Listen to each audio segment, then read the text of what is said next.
దేశంలో ఉన్నటువంటి పరిస్థితులు వాటిని దృష్టిలో పెట్టుకున్నటువంటి సందర్భంలో పొత్తులో మనం అందరం కూడా మనము ఎన్నికలకి వెళ్ళాలి అని చెప్పి 3 పార్టీలకి చెందినటువంటి నాయకత్వం నిర్ణయించడం జరిగింది. అయితే ఇక్కడ గమనించవలసినటువంటి విషయం ఏమిటంటే, వాళ్ళు మైక్ వద్దంటారు. ఇక్కడ గమనించవలసినటువంటి విషయం ఏమిటంటే, పొత్తులో మేము వెళ్ళినటువంటి సందర్భంలో కొంతమంది కార్యకర్తలు బాగా గడిచిన 5-10 సంవత్సరాలుగా వారి నియోజకవర్గంలో గట్టిగా పనిచేస్తూ పార్టీని అక్కడ నిలబెట్టి ఈసారి కనుక పోటీ చేస్తే మంచి ఫలితాలు మేము హస్తగతం చేసుకోగలం, కైవసం చేసుకోగలం అని భావించినటువంటి కార్యకర్తలు ఒకంత నిరాశకి లోనైనా కూడా మా పొత్తులో భాగంగా మాకు వచ్చింది 6 పార్లమెంట్ నియోజకవర్గాలు మరియు 10 అసెంబ్లీ నియోజకవర్గాలు. కనుక మిగిలిన నియోజకవర్గాల్లో బాగా పనిచేసినటువంటి కార్యకర్తలు ఒకంత నైరాశ్యానికి లోనైనప్పటికీ కూడా నేటి వరకు నిబద్ధతతోటి ఏదైతే మా నాయకత్వం నిర్ణయం తీసుకుందో ఆ నిర్ణయాన్ని గౌరవిస్తూ నిబద్ధతతోటి వారు పార్టీకి ఏ విధంగా ఇంతకుముందు పనిచేస్తూ వచ్చారో అదే విధంగా ఇప్పుడు కూడా వారి సంపూర్ణమైనటువంటి మద్దతు తెలుపుతూ క్రమశిక్షణతో అంకిత భావంతో వారు ఈ కూటమికి చెందినటువంటి అభ్యర్థులు ఎవరైతే ఉన్నారో అటు ఎమ్మెల్యేలు కావచ్చు ఇటు ఎంపీలు కావచ్చు వారందరి విజయానికి కూడా భారతీయ జనతా పార్టీ కార్యకర్తలు బాగా పనిచేస్తున్నారని చెప్పి నేను చెప్పక తప్పదు. అయితే ఈ 3 పార్టీలు కూడా ఎన్నికలకి వెళ్ళినటువంటి నేపథ్యంలో సమన్వయ కమిటీలు వేసుకున్నాము. రాష్ట్ర స్థాయిలో ఉంది, జిల్లా స్థాయిలో ఉంది, అసెంబ్లీ స్థాయిలో ఉంది, మండల స్థాయిలో కూడా ఉన్నాయి. ఆ సందర్భంలోనే ఎక్కడ ఏ పార్టీ మీటింగ్ నిర్వహించినా కూడా మిగిలిన 2 పార్టీలు కూడా అక్కడ ఉన్నటువంటి అభ్యర్థుల నేపథ్యంలో ఇక్కడ రాజమండ్రి పార్లమెంట్లో నేను అభ్యర్థినిగా ఉంటే ఇక్కడ కేవలం భారతీయ జనతా పార్టీ కాదు మిగిలిన 2 పార్టీలను కూడా సమన్వయం చేసుకుంటూ ఇవాళ మేము ముందుకు వెళ్తున్నటువంటి సందర్భంలో ఖచ్చితంగా రాబోయే ఎన్నికల్లో మంచి ఫలితాలను సాధించగలం అనేటువంటి విశ్వాసం మా అందరికీ కూడా ఉన్నది. ఇవాళ రాష్ట్రంలో ఉన్నటువంటి పరిస్థితులు నేను కొత్తగా మీకు చెప్పనవసరం లేదు. ఇంతకుముందు కూడా అనేక సందర్భాల్లో మీతో మాట్లాడాను. ఒక విధ్వంసపూరితమైనటువంటి పాలనని, విద్వేషపూరితమైనటువంటి పాలనని మనం రాష్ట్రంలో చూస్తూ వచ్చాం. సాధారణంగా నిర్మాణాత్మకంగా అవ్వాల్సినటువంటి పాలన విధ్వంసంతో ప్రారంభమైంది. ప్రజావేదిక కూల్చివేత, అంతర్వేది రద్దదగ్ధం, శ్రీరాముని శిరచ్ఛేదం, అదేవిధంగా పిఠాపురం గుడి, ఈ రకంగా మనం చూసాం. అనేక విధ్వంసకర కార్యక్రమాలతో అధికార పార్టీ ముందుకు వెళ్ళినటువంటి విషయం మనందరికీ తెలుసు. అయితే 5 సంవత్సరాల క్రితం ప్రజలు ఒక ఆకాంక్షతోటి, ఒక విశ్వాసంతో వైఎస్ఆర్సీపీకి మద్దతు తెలిపారు. 151 స్థానాలు గెలిచే అవకాశాన్ని రాష్ట్ర ప్రజలు వైఎస్ఆర్సీపీకి ఇచ్చారు. అయితే 5 సంవత్సరాలు కూడా ప్రజల విశ్వాసాన్ని నిలబెట్టుకోలేనటువంటి పరిస్థితి మనం రాష్ట్రంలో చూసాం. ఆర్థిక పరిస్థితి కుప్పగూలిపోయింది. అప్పుల మీద అప్పులు తీసుకొస్తున్నారు. పోనీ అప్పు తెచ్చి ఏదైనా ఆస్తి నిర్మాణం జరుగుతున్నదా అంటే లేదు. చివరికి ప్రభుత్వోద్యోగులకు కూడా సరి అయినటువంటి సమయంలో జీతాలు ఇచ్చుకోలేనటువంటి పరిస్థితి రాష్ట్రంలో చూసాం. అదేవిధంగా ఏ రంగం వారికి కూడా ఇవాళ న్యాయం జరగనటువంటి నేపథ్యం. ఏ రంగానికి న్యాయం చేయలేదు కాబట్టి అరాచకంగా వారి మీద ఎవరైతే పెట్టుబడులు పెడుతున్నారో వారి మీద అరాచకంగా ఒత్తిడి పెట్టి వారిని ఇబ్బందులకి లోన్ చేస్తున్నటువంటి సందర్భంలోనే మైనింగ్ ఉందనుకోండి, మైనింగ్ ఏమంటున్నారు, వారికి వాటా అన్న ఇవ్వాలి, లేకపోతే తక్కువ ధరకి క్వారీలు వారికి ఇచ్చేసేయాలి. ఇండస్ట్రీలు, పరిశ్రమల యొక్క పరిస్థితి కూడా అదే. కనుక ఇవాళ రాష్ట్ర పరిస్థితి కనుక చూసినట్లయితే పెట్టుబడులు వెనక్కి తీసేసుకుంటున్నారు. పరిశ్రమలు బయటికి తీసుకువెళ్ళిపోవటం సాధ్యం కాదు కాబట్టి పంటి బిగువన ఇవాళ పరిశ్రమలు ఇక్కడ ఉన్నాయి. కానీ కొత్త పరిశ్రమ ఏది కూడా మన రాష్ట్రానికి రాలేదు, కొత్త పెట్టుబడి రాలేదు. ఇవాళ ఈ యొక్క పరిశ్రమలు రానటువంటి సందర్భంలో మన బిడ్డలకు కూడా ఇవాళ ఉపాధి అవకాశాలు సరైనటువంటి స్థాయిలో దొరకనటువంటి పరిస్థితిని మనం ఇక్కడ చూస్తున్నాం. అదేవిధంగా మహిళలకి న్యాయం అని చెప్పి అన్నారు. నా అక్క నా చెల్లి అని చెప్పి ముఖ్యమంత్రి గారు తను ఎక్కడ మీటింగ్ పెట్టినా కూడా ప్రారంభిస్తారు. కానీ మహిళలకి సైతం ఇవాళ సరి అయినటువంటి స్థాయిలో న్యాయం చేసేటువంటి పరిస్థితి రాష్ట్రంలో లేదు. NCRB report, national crime report ఏదైతే ఉందో వారు ఇచ్చినటువంటి నివేదిక ఏమిటంటే మహిళల పట్ల జరిగేటువంటి క్రైమ్ ఏదైతే ఉందో అది ఆంధ్ర రాష్ట్రంలో పెరిగిపోతుంది అని చెప్పి వారు ఇచ్చినటువంటి సర్వే రిపోర్ట్. ముఖ్యమంత్రి గారి ఇంటికి కూతవేటు దూరంలో మహిళపై అత్యాచారం చేసి ఆ మహిళని చంపేస్తే ఆ కుటుంబానికి న్యాయం చేసుకునేటువంటి పరిస్థితి వాళ్ళ రాష్ట్రంలో లేదు. అదేవిధంగా బీసీలు అన్నారు, బీసీ కార్పొరేషన్స్ అన్నారు, 56 బీసీ కార్పొరేషన్లు పెట్టారు. పేరుకు మాత్రం అక్కడ బీసీ కార్పొరేషన్స్ ఉన్నాయి కానీ నిధులు కానీ విధులు కానీ అక్కడ లేవు అనేటువంటి విషయం మనం సుస్పష్టంగా ఇక్కడ అర్థం చేసుకోవాలి. కనీసం సరి అయినటువంటి స్థాయిలో ఆ కార్పొరేషన్కి నిధులు సమకూర్చి ఆ ఉపకులాల్లో ఉన్నటువంటి వారికి న్యాయం చేసుకునేటువంటి పరిస్థితి వాళ్ళ రాష్ట్రంలో లేదు. బీసీ కమిషన్కి చట్టబద్ధత కేంద్ర ప్రభుత్వం ఇస్తే, రాజ్యాంగ హోదా ఇస్తే, ఇవాళ రాష్ట్రంలో ఉన్నటువంటి బీసీ కమిషన్కి నేటి వరకు కూడా చట్టబద్ధత లేదు. అంటే బీసీ కులాల్లో ఉన్నటువంటి వారు ఎక్కడికి వెళ్ళి న్యాయం చేసుకోగలరు? ఇవన్నీ కూడా ప్రజలు ఆలోచిస్తున్నారు. ఎస్సీ కులాల్లో ఎస్సీలు కనుక చూసినట్లయితే 27 కార్యక్రమాలు నీరు గార్చేశారు. మీరు మామూలు కాదు కదా, అధికారులను అడగాలి. అధికారులతో పాటుగా కేర్ టేకర్ గవర్నమెంట్ ఉంది. కేర్ టేకర్ గవర్నమెంట్ ఉంది కాబట్టి గవర్నమెంట్ కొంచెం నిష్క్రియంగా ఉంటుంది కాబట్టి అధికారులు వారి పని వారు చేసుకుంటున్నారు. మీరు కదా ఎక్స్పోజ్ చేయాలి, కెమెరాలు తీసుకెళ్ళాలి, వారిని అక్కడ ప్రశ్నించాలి, అడగాలి. మీకు తెలుసు కడియప్ ఒక్క నిమిషం సార్ ప్లీజ్. కడియపులాంకలో నేను స్వయంగా మీడియాని తీసుకుని వచ్చి అక్కడ జరుగుతున్నటువంటి ఇసుక మాఫియాని ఎక్స్పోజ్ చేసింది ఎవరండి? సో మా వంతు ప్రయత్నం మేము చేస్తున్నాం యాజ్ అన్ అపోజిషన్ పార్టీ. కానీ యాక్షన్ తీసుకోవాల్సింది గవర్నమెంట్ కదా. ఇవాళ కలెక్టర్ గారు లెటర్ ఇచ్చారు, 2022లో లెటర్ రాశారు ఆవిడ. ఇట్లా మీరు కనుక అక్కడ అక్రమ తవ్వకాలు చేస్తే బ్రిడ్జ్కి ఇబ్బంది ఉందని, 2 పిల్లర్లు కూడా కుంగిపోయి అయినా కూడా జరుగుతుంది అని అంటే గవర్నమెంట్ దీన్ని పట్టించుకోలేదంటే ఎవరితో కలిసిపోయి పనిచేస్తున్నారో మనం ఆలోచించాలి.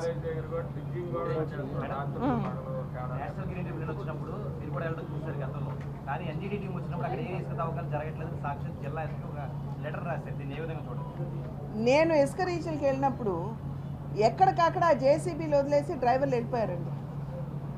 ఎన్జీటీ వస్తుందంటే ఖచ్చితంగా ముందే మనకు ఉంటుంది కదా. So it's very easy. వాళ్ళని ఏ విధంగా మెస్మరైజ్ చేయాలో అధికారంలో ఉన్నటువంటి వారికి బాగా తెలిసినటువంటి విద్య.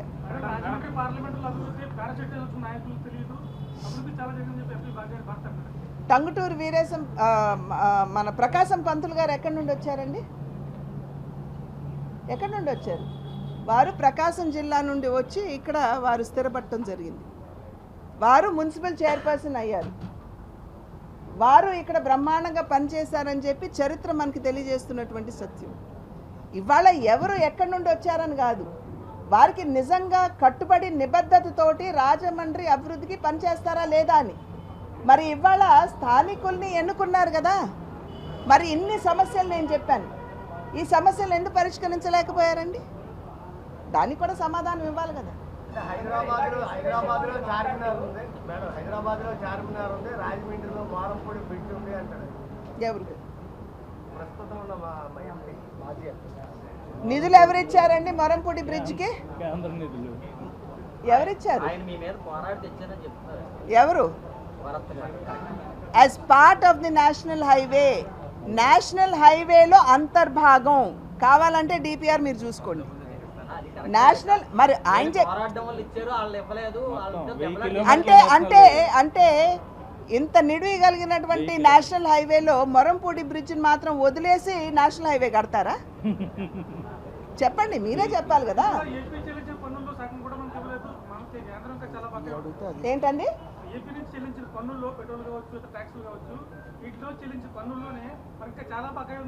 42% ఏదైతే ట్యాక్స్ రెవెన్యూ కేంద్రానికి వస్తుందో, ఇంతకు ముందు యూపీఏ ప్రభుత్వంలో 32% తిరిగి రాష్ట్రాలకు ఇచ్చేవారు. కానీ ఇవాళ 42% రాష్ట్రాలకి తిరిగిస్తున్నారు. 42% తిరిగిస్తున్నారండి. అంటే 100 రూపాయలు ట్యాక్స్ కనుక వెళ్ళినట్లయితే దానిలో 42 రూపాయలు తిరిగి వస్తుంది. అది మాత్రమే కాకుండా సంక్షేమం కింద వేలాది కోట్ల రూపాయలు ఇవాళ రాష్ట్రానికి ఇస్తున్నారు. మేము ప్రశ్నిస్తున్నామండి. గ్రామీణాభివృద్ధికి దగ్గర మన ఉపాధి హామీ పథకం కింద ఆన్ అండ్ యావరేజ్ సాలీనా 9,000 కోట్ల రూపాయలు, 8,000 నుండి 9,000 కోట్ల రూపాయలు రాష్ట్రానికి వస్తాయి. ఇవాళ ఎంతమంది కాంట్రాక్టర్స్కి వాళ్ళు డబ్బులు ఇచ్చారండి? గ్రామీణాభివృద్ధికి ఇచ్చినటువంటి డబ్బులు ఏవైతే ఉన్నాయో మీరు పిఎఫ్ఎంఎస్ అకౌంట్లో వేసుకుని మీరు దారి మళ్లించుకుని మీ జేబులు నింపుకుంటున్నారే. అదేవిధంగా ఇళ్ల నిర్మాణానికి కేంద్ర ప్రభుత్వం ప్రతి ఒక్క ఇంటికి 1,50,000 ఇవ్వాలి, 30,000 రూపాయలు రాష్ట్ర ప్రభుత్వం ఇవ్వాలి. కానీ ఇవ్వనటువంటి సందర్భంలో ఆ 30,000 కూడా ఉపాధి హామీ పథకం నుండి తీసుకుంటున్నారు కదా. అంటే 1,80,000 కేంద్రం ఇస్తున్నట్టేగా. మరి ఇవాళ నేను చెప్పాను, ఇన్ని అభివృద్ధి కార్యక్రమాలకి రాజమండ్రిలో కేంద్ర ప్రభుత్వం తన వాటా ఇచ్చింది, రాష్ట్ర ప్రభుత్వం ఎందుకు ఇవ్వలేదండి? మేడం జగన్ బస్సు యాత్రకి సంబంధించి కనీసం ఓట్లు కూడా ఏంటండి? జగన్ బస్సు యాత్రలో కనీసం ఒక్క నిమిషం సార్, జగన్ వస్తే చెట్లు నరుగుతున్నారు మేడం. ఇవాళ అదే నేను వారి ప్రశ్నకి అదే ఓట్లు కూడా అడగలేని పరిస్థితి ఉంది. ఎట్లా అడుగుతారండి ఆయన? నేను ఇదే చెప్పాను, ఇన్ని అభివృద్ధి ఏదైతే ప్రజలకి సంక్షేమం ఇవ్వాలో అందివ్వలేదు, రాష్ట్రాన్ని అభివృద్ధి పదంలో నడిపించలేదు. అదేవిధంగా ఇవాళ ముఖ్యమంత్రి గారు కాలు బయటకు పెడుతున్నారంటే తెరలు కట్టేసి ప్రజల్ని అవతల పెట్టేసేటువంటి పరిస్థితి, చెట్లు నరికేసేటువంటి పరిస్థితి. ఆయన హెలికాప్టర్లో ఆకాశంలో ఎగురుతున్నారంటే మైళ్ళ తరబడి ఇక్కడ కింద ట్రాఫిక్ నిలిపేసేటువంటి పరిస్థితి, కరెంటు తీసేసేటువంటి పరిస్థితి. ఎట్లా అడుగుతారండి? శాండ్ విషయంలో రాజమండ్రి రూరల్ రాజమండ్రి అర్బన్ కూడా రెండు తెలియజేసి మీ ప్రతిపక్షాలే వాళ్ళు ఎప్పుడు పొందట్లేదు. మీ బీజేపీ ప్రాంతీయ కార్యాలయం ఉంది, వారు కూడా ఎప్పుడు పొందట్లేదు. రాష్ట్ర అధ్యక్షుడు సోమవీర్రాజు కూడా ఇప్పుడు ఇక్కడ పొందట్లేదు. సార్ నాకు ఇతర పార్టీలు ఏం చేశాయనేది కాదు, మేము ఏ రకంగా స్పందించామనేది మా పార్టీ పట్ల నాకు చాలా ముఖ్యం. ఒక నిమిషం సార్, ఎప్పటికప్పుడు దీని మీద మా పార్టీకి చెందినటువంటి నాయకులు వీర్రాజు గారు కావచ్చు, ఎవరన్నా కావచ్చు, ప్రశ్నిస్తూనే ఉన్నారు. ఒక్క నిమిషం, మీరు ఆ మాట అంటే ఎట్లా? మీరు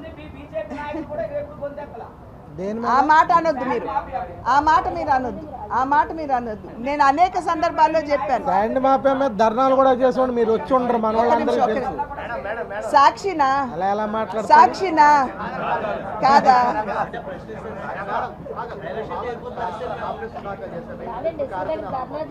నేను ఇక్కడ అభ్యర్థులుగా ఉన్నటువంటి ఎమ్మెల్యే అభ్యర్థులుగా ఉన్నటువంటి ఎన్డీఏ కూటమికి సంబంధించినటువంటి అభ్యర్థులతో ప్రతి నియోజకవర్గానికి వెళ్ళడం, ప్రతి మండలాల్లో నేను అక్కడ పర్యటన చేయడం అనేది జరుగుతుంది. రేపు రాజమండ్రి అర్బన్ వాసు గారితో నేను వెళ్తున్నాను రేపు పొద్దున పర్యటనకి. రోజుకొక నియోజకవర్గానికి వెళ్ళటం జరుగుతుంది. అయితే రేపు సాయంత్రం కూడా అర్బన్లో కార్యక్రమం పెట్టారు, కానీ రాజానగరంకి పవన్ కళ్యాణ్ గారు వస్తున్నటువంటి సందర్భంలో కొంచెం దానికి బ్రేక్ ఇవ్వాల్సినటువంటి నేపథ్యం కనుక ప్రతి నియోజకవర్గానికి వెళ్తాను. ఎమ్మెల్యే క్యాండిడేట్స్ని కలుపుకుని ముందుకు వెళ్తాము. అండ్ మాది ఉమ్మడి ప్రచారం రాజమండ్రి పార్లమెంట్ కంప్లీట్గా జరుగుతుంది. మేడం గారు ఇప్పుడు కంబాల పార్క్ చేశాను, హ్యాపీ స్ట్రీట్, ఈట్ స్ట్రీట్, ఇవన్నీ ఎంపీ పరిధిలో చేసే అభివృద్ధులే అంటారా? అవి చాలా, అసలు నేను మిమ్మల్ని అడుగుతున్నానండి, అవి చాలా, అది చాలా. కంబాల చెరువు, ఒక్క నిమిషం సార్, కంబాల చెరువు చేశారంటే నిధులు ఎక్కడి నుండి వచ్చాయండి? అమృత్ పథకమేగా. మరి వారు చేసింది ఏముంది? ఇవాళ బ్లేడ్ బ్యాచ్ ఎంత పేటరేగిపోయిందండి మనకి జిల్లాలో. ఇవాళ డ్రగ్ మాఫియా ఏ విధంగా ఉందండి ఇక్కడ. మరి దాని గురించి కూడా వారు చెప్పాలి కదా. అంటే అది కూడా ఆ అభివృద్ధి కూడా వారు చేశారా? దేశమంతా 534 ఎయిర్పోర్ట్లని అప్గ్రేడ్ చేయడానికి కేంద్ర ప్రభుత్వం రైల్వే స్టేషన్స్ని అప్గ్రేడ్ చేయడానికి కేంద్ర ప్రభుత్వం నిధులు మంజూరు చేయడం జరిగింది. దానిలో భాగంగానే ఇవాళ మనకి రాజమండ్రి రైల్వే స్టేషన్ కూడా అప్గ్రేడ్ అయింది.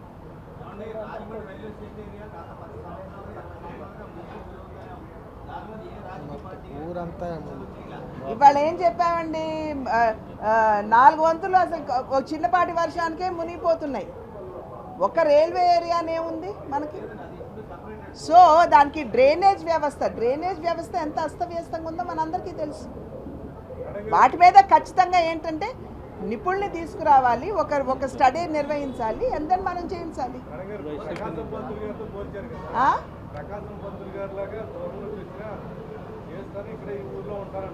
నేను అంతటి ఘనురాల్ని కాదండి, నాకు అంతటి స్థాయి లేదండి వారితో సమఉజ్జీగా వారితో కూర్చోటానికి. వారు నాకు ఆదర్శం అని చెప్తున్నా.